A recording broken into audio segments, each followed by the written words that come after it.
અમદાવાદ શહેર crime branch દ્વારા શાહપુરમાં drone patrolling કરવામાં આવ્યું। રામનવમીને લઈને પોલીસ દ્વારા ડ્રોન પેટ્રોલિંગ કરવામાં આવ્યું છે। કોઈ બનાવ ન બને અને સુરક્ષાની દ્રષ્ટિએ આ પેટ્રોલિંગ કરવામાં આવી રહ્યું છે।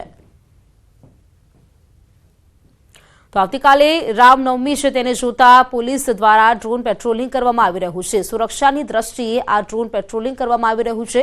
અમદાવાદના શાહપુર વિસ્તારમાં પોલીસ દ્વારા પેટ્રોલિંગ કરવામાં આવ્યું છે, જેમાં ડ્રોન દ્વારા તમામ જગ્યાઓ છે, વિસ્તારો છે, ત્યાં નજર રાખવામાં આવી રહી છે। पुलिस हमेशा लेट आती है। आ डायलॉग ने हवे गुजरात पुलिस खोटो साबित करशे। सामान्य रीते कोई घटना बने त्यारे पुलिस ने जाण कर्या बाद पीसीआर वाने पहोंचवामां समय लागतो होय छे, परंतु हवे आ समस्यानो उकेल गुजरात पुलिसे शोधी काढ्यो छे। रिस्पोन्स टाइम घटाडवा गुजरात पुलिस शुरू करवा जई रही छे प्रोजेक्ट जीपी दृष्टि। आ प्रोजेक्ट अंतर्गत ड्रोननो उपयोग करवामां आवशे।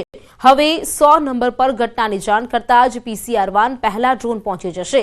ड्रोन द्वारा मेळवेला फूटेज ड्रोन बेज स्टेशनना अधिकारीओने रियल टाइममां देखाशे, जेना आधारे घटनानी गंभीरता अने जरूरी पोलीस फोर्सनुं आयोजन तात्कालिक करी शकाशे। हाल प्रथम तबक्के अमदावादना 8 पोलीस स्टेशनमां प्रोजेक्ट शरू थशे।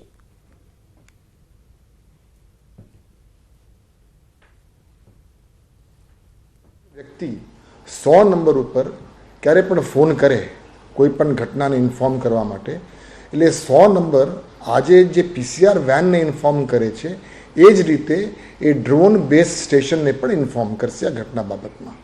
एटले पीसीआर वेन पण रवाना थाय अने ड्रोन पण रवाना थाय। आपणे छेल्ला 10 दिवसथी अमदावाद शहर अने सूरत शहरना अमुक विस्तारोमां आ ड्रोन कई रीते त्यां घटना स्थले पहोंचे छे ए अंगेनी पायलट प्रोजेक्ट पण करवामां आवी।